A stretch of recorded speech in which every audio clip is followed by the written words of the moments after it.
Hello everybody, and welcome back to another Today in Tarkov, or TIT, as the community is so lovingly assigned to it. Thankfully, our YouTube overlords don't care about me saying TIT. You guys saying it in the comments, however, is a problem. If you don't see your comment, I'll try to reprove it. Sometimes it doesn't go through. Apparently, YouTube does not like the word or the acronym TIT. It's offensive to some people. So first things first, we'll open up with what's on the thumbnail, why you guys clicked on the video, and that is hunter matches and where they are spawning now and where you can find them. I will work on a detailed kind of loot guide to help out, but in specific, I can give you some maps on what we've seen in the news. So as of today, which is 12/17, you can find hunter matches on Factory Night, Woods, Shoreline, Reserve, Lighthouse, and Customs. So if you look on this thing, Big Map that's what it's called. It's not called Customs in the game files for whatever reason. It's called Big Map. So that's where you can find it. This is open world spawns. This doesn't count container spawns yet.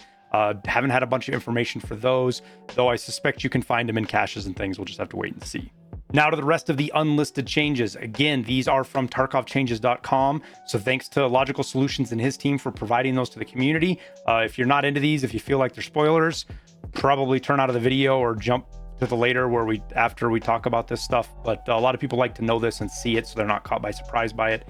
So we'll go through it, kind of a unofficial patch notes, if you will, for the last couple of days. So they've had some weight changes on items, specifically armors. Now, most of them are high-end armors. So you got your trooper armor, that level 4 armor that you get with that says USEC on the front. It's gone from 5 to 6.8 kilos. The Hex Grid, which is a class 6, has gone from 6.2 to 7.7. The Karasa armor is from 4.1 to 7.1, and Slicks are from 8.6 to 9.7. So you're going to notice this running around. You're going to have a little bit more weight if you're using these armors. With those changes, we also have some more flea market bans. We have the KS-23, the Scar H, which is the 7.62 version of the Scar, the both MDRs, so both 5.56 and 7.62 MDRs, the Mutant, the MK-47, the G28, which is one of the new rifles, and the RSAS are all no longer purchasable on the flea market. The 5.56 Scar is still purchasable, but who knows how long that'll last. Now, the big one here, obviously, is the RSAS, because you need one for Gunsmith Part 6, and people used to be able to just buy them. So now you're either going to be forced into the barter or finding one in raid. So if you find one, you better get out of raid with it, because you're going to need it if you want to get any further than Gunsmith Part 6. On top of those, they've removed Gazelles. You can't buy those on the flea market anymore. You can't buy the Paratus or the Gunslinger backpacks, or SP6 ammo. So this is going to really hamper your VSSs and ASVALs, because SP6 was the go-to ammo for everybody. That's what pretty much everybody used. It's not available from the market anymore. Now after this, we have some modifiers, other modifiers to loot. We talked about hunter matches. We'll get into some of the others. We've had the global loot modifier on factory turned down by 12.5%. Now, keep in mind that this is not all the stats with loot. There is some stuff that the data miners, or however you want, whatever you want to call them, that they are not privy to. So they can change stuff server side and we don't know it. But this stat is what we see. They've lowered loot by 12.5% on factory. But with that, they have turned up gas analyzers by 13% globally. So everywhere gas analyzers spawned, they're turned up even higher now. And then another factory change, Tagilla's spawn rate has been changed from 19% to 23%. So about 1 in 4 raids now you're going to see him. Now, if you guys have any questions on this, arguments, things you think I did wrong, or things you didn't think I'd explain them well enough, I stream quite a bit on Twitch. You can come over and say hi there. Hit me up, ask me any questions. I'll be happy to answer them. So BSG also released a patch today, December 17th. So this is official patch notes, if you will. We'll talk about those a little bit. Though we're not going to go from word for word. I'm going to skip over some stuff. You can go look at them in more detail if you want to get the nitty gritty. So first off, Chemical Part 4 has been patched. They have not fixed the negative rep yet, so it won't give you negative rep, but if you lost rep, they are working on recompensating you that lost rep. So it might be a couple of days. I'm not sure how long it'll take, but they are working on it. They've modified the sniper zones on Lighthouse, or fixed/revised. So where you get shot at by the snipers on Lighthouse has changed. So keep that in mind when you're running around. There was a bunch of graphics fixes, and I'm not going to go into detail these things because it had to do with things like water, resampling, lighting, all sorts of stuff. So go check those out and see what you can find there. They fixed a key on Lighthouse that was a USEC safe key. I think I actually have it. I haven't been to Lighthouse to try it out yet, but it sounds like it wasn't opening up any safes. They have now corrected that, supposedly. Let me know in the comments if you are still finding otherwise. Also, apparently, Sturman wasn't taking cover correctly or not adequately, and it looks like they've patched that. I fought him a couple of times. He was taking cover just fine when I fought him, so if you were lucky enough to catch him in that, good for you, but it's not happening anymore. There was a bug we'd seen with run through XP, and players would get like negative 1 million XP, but it would be times 0, so it didn't do anything, but it was kind of scary looking. Looks like they fixed that. There was a bug with inspecting items, barter items. I got it a couple of times where it just wouldn't let you inspect in certain screens. It looks like they've patched that. And then they've made quite a few changes to rogues to make them harder, at least less cheesable. People have been using scavs to kill them pretty effectively, especially in some spots, kind of abusing, if you will, the lack of aggro you get as a scav on rogues. But they have changed it now to where rogues are more aggressive towards player scavs. That means that the area in which they will react to you and shoot you is much larger now, so you can't get as close to them. On top of that, they are kill on sight faster. So as a scav or a USEC, they'll yell at you, they'll warn you, and then they shoot some warning shots, and if you still don't get away, then they kill you. I had that happen to me once. The one scav run I did on Lighthouse ended that way, so that was fun. They will also now kill anybody who gets near a stationary weapon. So make sure you keep a wide berth of stationary weapons, because it looks like they watch those pretty hard, and will kill anybody that gets near them. So with that, we'll talk about a couple other things. I want to make a correction on a thing I had said on my last tit, and we don't want to give you saggy TITs around here. So the flea market loyalty 3 is not 50, it's 30. I said 50 before, it's actually 30. My dumbass read the chart wrong, got pointed out by a couple of people, so thank you for that. So it is 30 to get your third slot. That means you have to sell 150 million rubles on the flea market, give or take, to get that third slot. Now, I'm not a fan of this change overall. I've had some time to work around with it. I'm dealing with it okay, but this change strikes me as a change that is very detrimental to, I don't want to say casual players, but non-power players, non-streamers, non-people that play the game, people that don't play the game 5, 6, 7 or more hours a day, or 40, 50 hours a week. People that aren't that, this hurts them more than the people that do. And I don't think that any change that does that, I don't necessarily think that was their intent, but that's how it came out. I don't think those are good changes. I mean, perhaps we can get something like Ragman tasks, 4 or 5 down the road. So you still get your bonuses from selling stuff on the flea market, right? You sell a bunch of shit, you get more slots, but maybe you can offer a slot somewhere in Ragman, or as a Ragman rep. Once you get his rep to a certain point, it'll give you another point. So it allows people to get points outside of just selling a bunch of stuff on the flea market. On top of this, I've gotten a lot of questions about Gunsmith. People saying, hey, your build doesn't work. I tried it. It's not working out right. You have to have 60 durability. Now that's the max durability. Now let me pull up a gun here and show you what I'm talking about. So this SVD, I got this off of Sturman. You see how it's 89.6 and 98? This last number here has to be above 60. So it could be 30 of 61, it can be 55 of 61 or 65, it doesn't matter.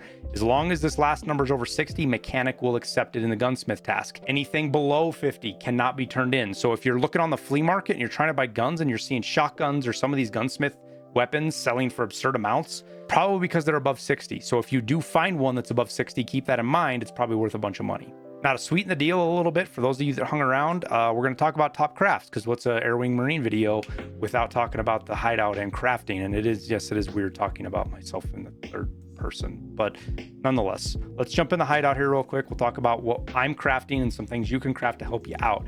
Now, all of these are going to be assuming you're going to be running your power, with the exception of the lavatory, but you can make money with them if you have the flea market. Again, another thing here, if you don't have the flea market, sorry, get to 15. This doesn't really apply to you. We've got a video coming out that will. We're taking care of those folks that don't have it. So the two things I'm crafting, or actually three I'm crafting like crazy right now, are wires, cables, and weapon parts. So wires, what I'll do, and we'll see where we're at on the flea market, because it's crazy wild right now. This is where I try to sell my power cords. So power cords, selling them at 28, 29, 30, 32,000. This is a great place to sell them. What I try to do is buy them at like 15, 16, 17, even upwards of 20,000. And the ones I buy, I turn into wires, and the ones I find in raid, I sell for this, or the ones I craft. So we'll go look at power cords real quick, the power cord craft. And so what I'll do is I'll try to buy T-plugs pretty cheap. They're kind of expensive right now. I've been able to get them in that like 8, 9K range. So look for that, or take them out of raid. That works the best as well.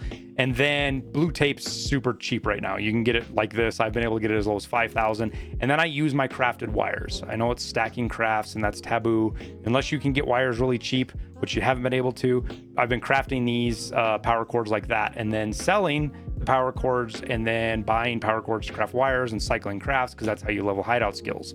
Now, another one to throw into the mix here that works really well is weapon parts, and it's specifically the VPO weapon parts. This one right here where you get 2. So these VPO 209s, these are they shoot 366, not the 762 VPOs. Now you can buy these from Skier. You know, you can buy them for 22,000. Well, he's selling one for 22,000, but you can buy them from 29,000 from Skier, and then you can craft it into 2 weapon parts.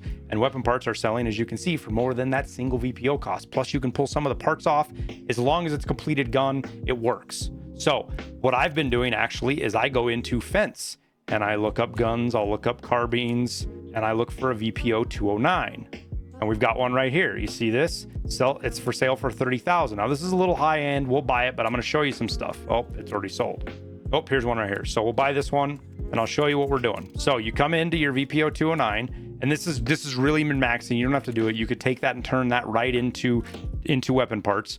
But if I come in here and we rotate this, and I can pull off this, I can pull off that, and that will craft, and I can sell these to whatever vendor I want. We'll sell them to Peacekeeper because I want dollars so I can run scars, and umps for now because fun, because, you know, $15 matters a lot. But now I can go into the hideout and we can take the workbench and we can turn that into weapon parts. And I'll show you right here. Look right here. See, takes that gun, turns into weapon parts. Boom. We're going to make a bunch of money once those are done. That's something you can do in the hideout on top of the other 2 crafts. Now at the laboratory, the 2 I'm going to bring up specifically are army bandages. Now, if you can get your vodka like 16K, 17K, you basically break even with these. You can craft these into army bandages, sell the army bandages for like 20, I think it's, what's the number, 2031. Yeah, 2031 undercuts therapist. They'll sell all day long, and you basically break even, but you help level up your hideout and your crafting skill. If you don't want to do that, I don't blame you. The other side of that is paper. And this is going to disappear in a hurry. This is what a lot of people hate me for, because I say this and I ruin their thing. In fact, actually, I'm going to go through here and I'm going to buy up some of this paper before I show this to you guys. But you can see I'm buying paper at like 8,000-9,000 here, right? Well, when you craft paper into 2 toilet papers, which is what you do here, right? We bought those where is it? Right there. So we bought that paper for 9,000. We made 2 toilet papers, right? Well, now I can take 2 toilet papers, and I should have some in here because I just got that craft done, and we can sell those to therapist for 5,500 a piece. So there's 11,000. So I turned 9 or 8,000 into 11,000. Yes, I know it's only 3,000 rubles, but in the long term, running your hideout, crafting stuff is going to help you out a ton, especially when you get to Intel 3 and you get your library built. Now, over at the med station, it's pretty straightforward. Just craft AI2s. That's all you got to do. AI2s you can sell for anywhere from 2,500 to 3,000, kind of depends on the night, time of the night. But you can get a pile of meds for like 5,000, 6,000. Oh, look, we're 4,400 here. So you're making money and you're crafting. That's the point, is you want to be crafting stuff. Yes, it's work, but the payoff is huge for this. Now, over at the nutrition unit, this is the only time of the wipe where you can actually make money here. So take advantage of it while you can.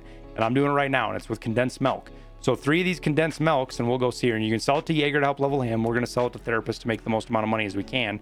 So you can see right here, we're going to sell 3 condensed milks, the 3 that I craft, if I can find. Oh, there's an extra one, but we'll sell these 3. So 47,000, right? We make 47,000 off of 3 of them. Well, you can buy the parts off of here for about 30,000. So we're going to buy these. Oh, it's even cheap right now. Sugar's super cheap. So we're going to buy 1 sugar for 11,000. We're going to buy a milk for 13,000. So we just spent 24,000 to make 35,000, 37, whatever it was. That's the point. So here's your craft in the nutrition unit. Yes, it's level 2, but it's a good reason to push to it and get there. Now, a couple items I want to bring up that you should be keeping that I've noticed that I was like, holy shit, I didn't even realize this. Let's see if I can get in there right here for things that's not built. The library, this is new. This hasn't been in the past. You need 5 of these tech manuals. Nobody picks these up. They don't use them for anything. Even the barters suck for them in the crafts. But now you need 5 of them for the library. And as you can see, they're selling for a pretty penny. So even if you find them and you want to sell them, that's great, but you need 5 of them for the library. So make sure if you find them, you're hanging on to them.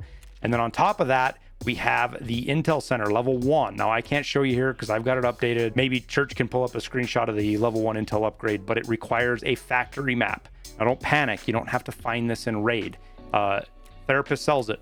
Problem is she sells out of them pretty quick. As you can see here, she sold out in a hurry. There's an hour 46, which means she just reset. So you're gonna need one of these factory maps, which means you're gonna have to camp the trader to buy it, or just kind of wait till the game calms down a little bit. But it's gonna be necessary. But you do not have to find it in raid. If you find it in raid, great. I don't know where you actually find these besides caches or just random loot, but it's purchasable from a therapist for the Intel level 1 upgrade. So that wraps up today's tit. I hope it was juicy enough and big enough for you guys. Voluptuous, is that the correct word? Man, I'm gonna get in trouble with YouTube. I know it is, but who cares? Having fun. Hope you guys enjoyed the video. Wish you the best of luck. We'll see you in Tarkov.